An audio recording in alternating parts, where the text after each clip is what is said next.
Since November 5th, the political landscape has been nothing short of explosive.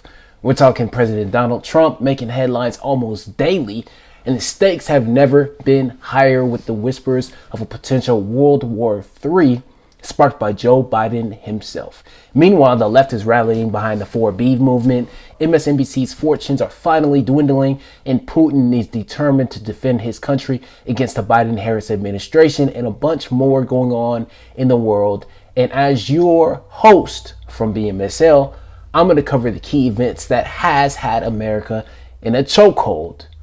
You don't want to miss this. Let's get started.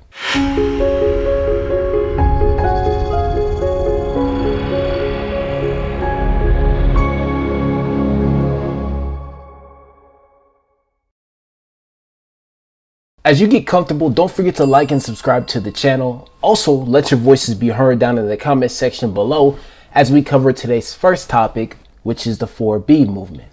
In case you've been out of touch with the pop culture, the 4B movement comes from the South Korea home of the fat Asian women.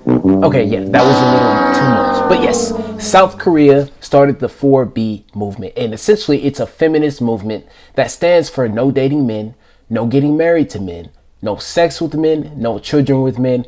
It's wild. It's wild, but I'll let you get more context from this video we're gonna go over. Check it out. Start by taking back your power. It's time for action. Some concerned women now taking radical steps. You may have seen it. Talk of the 4B movement gaining steam. 4B movement. The 4B movement. The 4B movement. So what is it? Actually, a fringe feminist campaign from South Korea. The 4Bs, Korean for four no's, no marrying men, no giving birth, no dating men, and no sex with men. There is so much pressure in South Korea for women to have kids, and women felt extremely undervalued. So they have sort of banded together to not kind of give into these societal pressures. South Korea has the world's lowest fertility rate. Now, Google searches for 4B surging to record levels in the U.S. as one of its top trending searches in the last 48 hours. I've been waiting for everybody else to catch up to speed for a while. Alexa Vargas says she stopped dating men 2 years ago. They like to keep us around for sexual pleasure, and they like to get married and have kids to have this family man sort of image, but really a lot of men don't value us. Her TikTok post this week about 4B reaching more than 100,000 views. I got hundreds and hundreds of comments on my TikTok talking about how women are wanting to participate in this movement now because of the results of this election, because women don't feel safe in this country. My life! Adding fuel to the fire, posts from Trump-supporting provocateurs with large male audiences, like white nationalist Nick Fuentes saying, "Your body, my choice, forever." And self-described misogynist influencer Andrew Tate, facing rape and sex trafficking charges in Romania, which he denies, responding to the 4B movement saying, "Now you don't even need abortions." Trump's Supreme Court picks helped overturn Roe v. Wade, unleashing a wave of protests nationwide. His position on abortion access has varied, but during the final stages of his campaign, saying states should decide. Whether the women like it or not, I'm going to protect them. The Trump campaign did not respond to a request for comment on the 4B movement. As tensions build, and you guys think it's just internet trolls, this is a problem. A battle bursting onto our feeds and into America's culture wars. Emily is joining us now. And Emily, this movement obviously was already out there. You talked about its origins in South Korea here, but talk about the sort of next piece of it, where it might go in the U.S.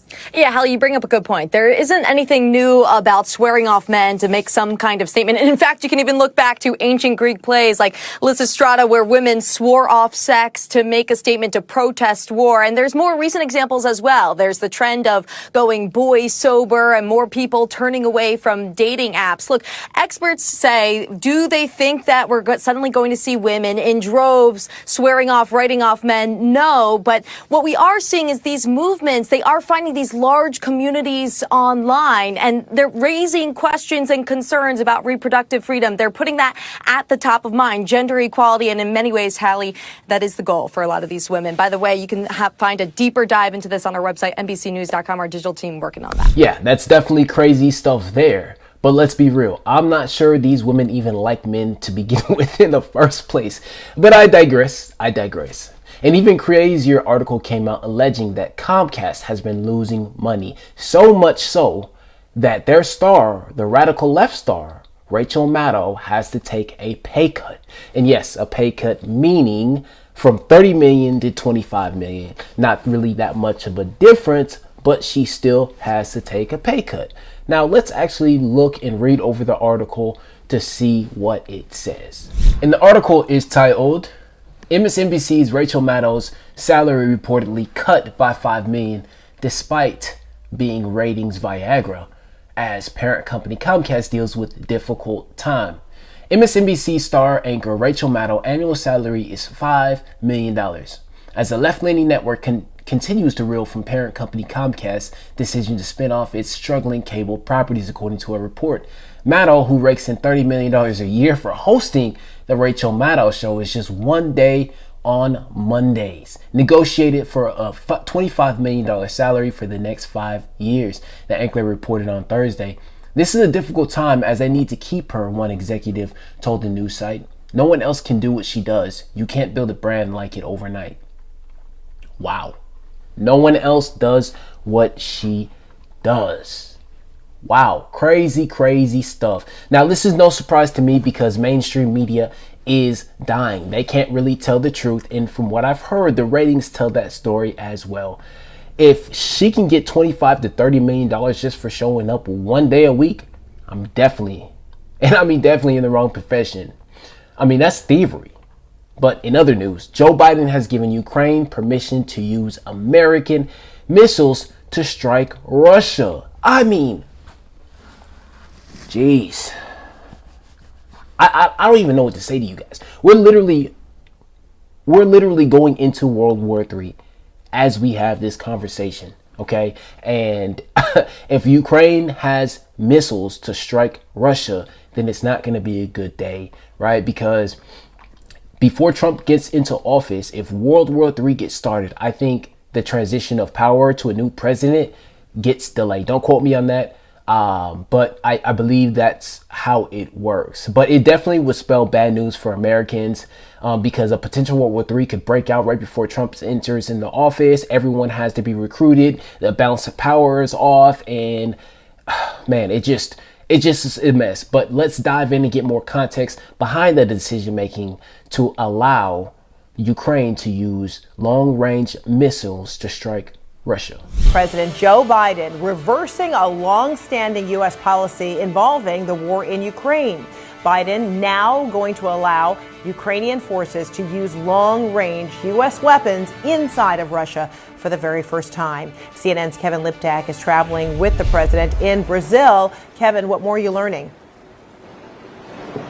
Yeah, this is a major change in American policy, and it comes at a critical point in the war in Ukraine as Russian forces mass in the city and around the city of Kursk as they prepare for an offensive there, and as North Korea has sent thousands of its troops to fight alongside Russia in that conflict. President Biden making this decision to allow Ukraine to fire the American ATACMS missiles inside Russia for the first time. And this had been the subject of a long-running debate inside the American government about the wisdom of allowing Ukraine this new capability. There were officials who were concerned about the risk of escalation in this war. That's something that President Biden has been concerned about throughout the conflict. You also heard officials worry about the stockpiles of ATACMS. These are not resources in endless supply. At the end of the day, the addition of the North Korean troops to this conflict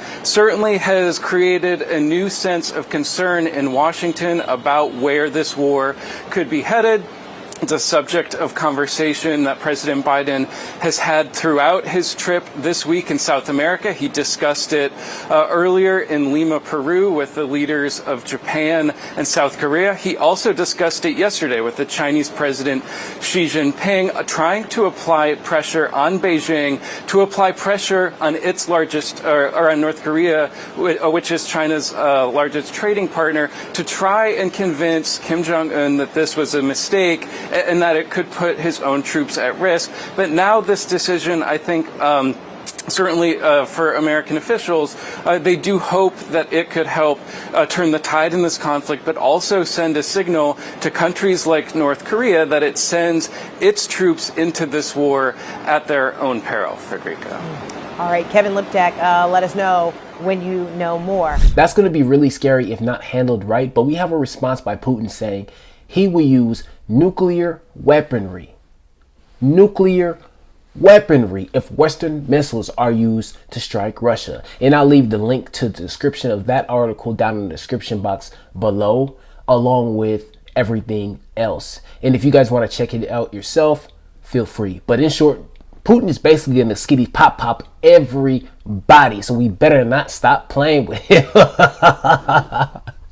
But last on the agenda today, guys, is Trump's cabinet picks. Most notably so, the borders are Tom Homan, who's a straight dog. Look, just check this out. Tom Homan, along with someone who frankly has played a very big role in bringing attention to this security disaster, Texas Governor Greg Abbott. And they're going to be together all day tomorrow. Tom, you heard this mayor out there in Colorado. I want to get your reaction to it.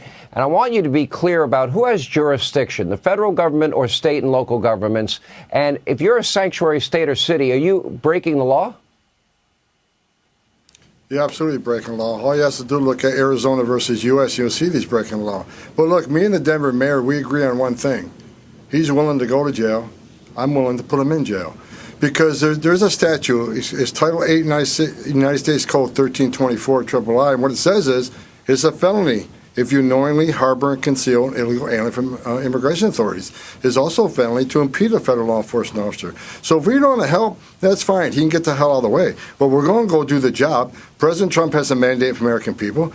We got to secure this country. We got to save American lives. And I find it shocking that any mayor of a city would say, President Trump's been clear. We want to concentrate on public safety threats and national security threats. I find it hard to believe that any mayor or governor would say they don't want public safety threats removed from their neighborhoods. I mean, I don't know what the hell is going on in Denver, but we're going to go and we're going to fix it. If you don't want to fix it, if you don't want to protect his communities, President Trump and ICE will. So you will be going into Colorado, Illinois, New York, California, and you are going to uphold the law of the land. That's your commitment. It doesn't matter what these elected politicians threaten or say that they're going to do. We're going to enforce the law, period. And they're not going to stop us. Now, you can clearly see why Trump chose him as someone that knows the law, will enforce the law if necessary. And I know some people aren't a fan of his alert. So let me just tell you guys this. The American people, the number one issue in the election on November 5th was immigration. Trump gave his cabinet a mandate to say, hey, you know what? The American people have spoken. We need to clean this issue up right now. A bunch of illegals, gang members, whoever the case may be, if they're not contributing to society, if they came here illegally, we need to take them out. Now, this may look on the surface like a bad thing, but if you just look underneath it, of what comes with illegal immigration, then you start to realize that, oh, wow, it's probably not a good thing that we have illegal immigration in America and the borders are just wide open. Because if we can't fix this problem, nobody can. We still have Lincoln Riley. If you guys don't know that story, please look it up because this is a sad case of what happened to that young lady, man. Rest in peace and condolences to her family. I know they're going through a hard time, especially around the holiday season.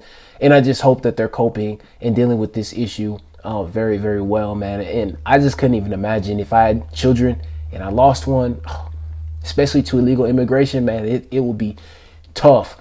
But yes, we don't want illegal immigration. We want to fix it. And he is the guy. How he comes off may be just a little bit different, maybe a little too to the point that you guys might not like it, especially for TV. But he's very good at his job. In other words, in other news, I should say, Trump hires Elon Musk as an advisor in Vevek Ramaswamy to head up DOGE, or the Department of Government Efficiency. And essentially what they're going to be doing is they'll be acting in an advisory role by cutting government spending and federal contracts by $500 billion. I'm Matt Gelka in Washington, where the big promises from Elon Musk's Department of Government Efficiency are now getting some congressional backing. Elon Musk and Vevek Ramaswamy are the big names attached to the Department of Government Efficiency, or DOGE, but their ambitious project to cut government waste will be in an advisory role. Now, members of Congress are getting posts in official capacities, including Georgia Republican Marjorie Taylor Greene, who will chair the House's DOGE subcommittee. There are so many government agencies and government programs and contracts that their cause, their purpose has expired and they're no longer needed. And the American people shouldn't have to pay for them, but yet their budgets get reauthorized year after year. Iowa Republican Joni Ernst will head up the Senate's DOGE caucus. She's already met with President-elect Donald Trump and Musk.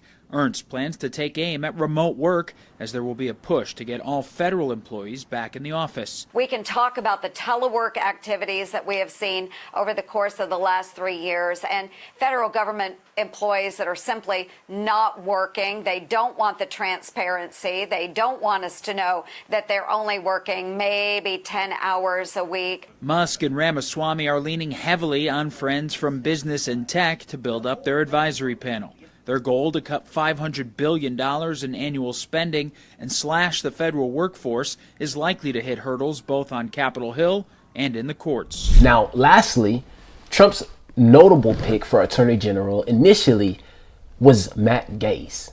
But news broke shortly after he was nominated that there were allegations of him sleeping with women for money.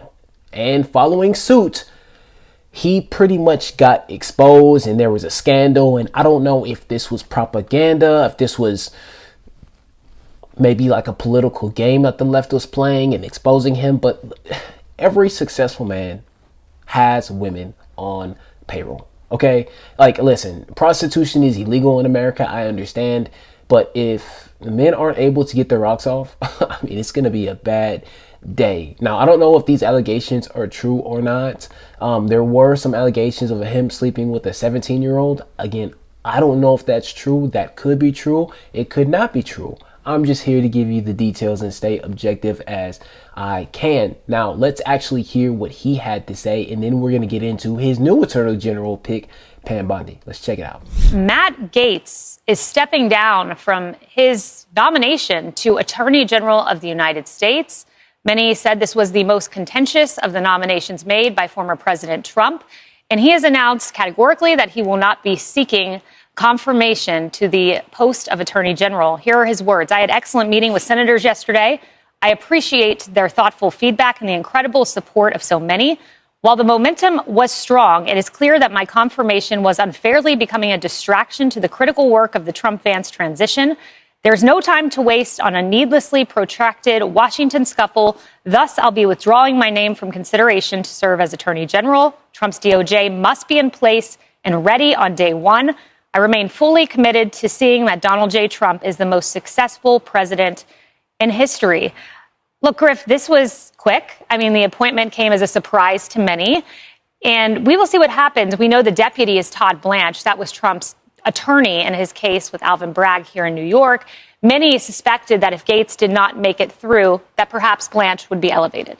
Well, we'll see where it goes. And I think really the question over what Matt Gaetz does next is really fascinating because he resigned from the current Congress. He was elected to the next one, but his resignation officially set in motion Governor DeSantis standing up a special election quickly. Gaetz's district in the Panhandle is very Republican. It was always going to be a Republican that replaces him. The question now is, will Gaetz run in his own special election to try and get reelected back to Congress? And the question about, there was clearly, Kaylee, pressure building, sources at Capitol Hill telling me and every other reporter in Washington that this ethics report was likely coming out. Now, replacing him for that position of Attorney General, you heard him say that he's going to withdraw because of the distractions. And I definitely understand as a professional, he definitely does not want any bad press to go upon the Trump's cabinet as he's going to be going into office. But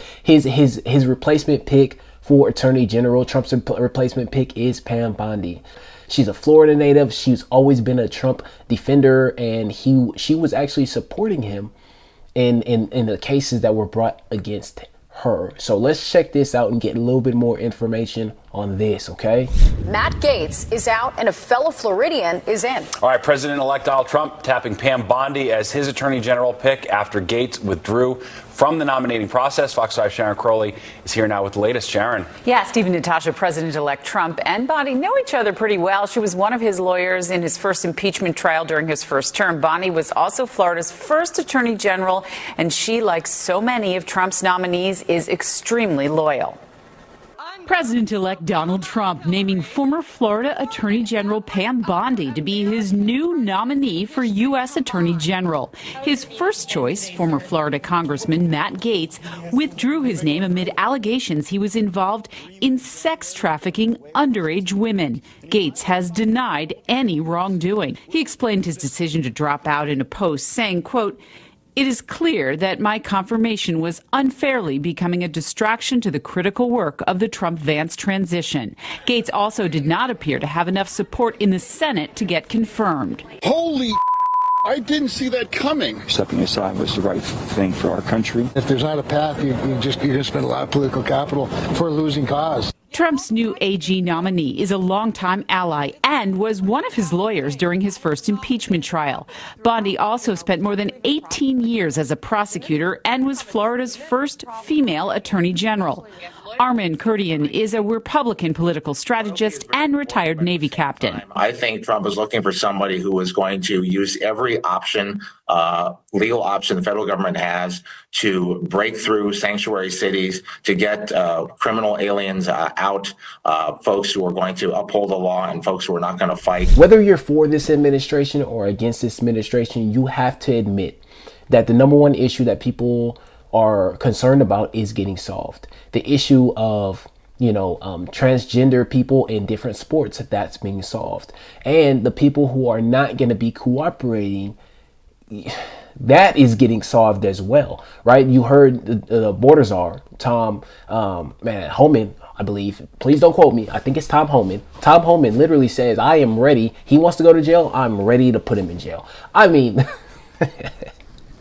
Listen, the guy's a dog, and everything that we're asking for is going to get done. I mean, hell, the economy is even doing amazing numbers. Bitcoin was just about to hit $100,000 on Saturday last week, Sunday. And I look again today, which is Thanksgiving.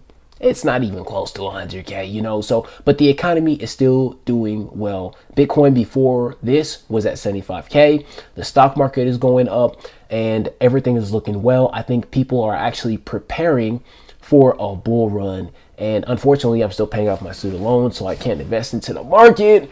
But if I were to invest in the stock market, I would definitely do so at this time because it's a very, very good time. And that is going to be it for today's daily wrap up. It was a bunch of information. I hope you guys learned a little bit something. And if you guys already knew this stuff, more power to you.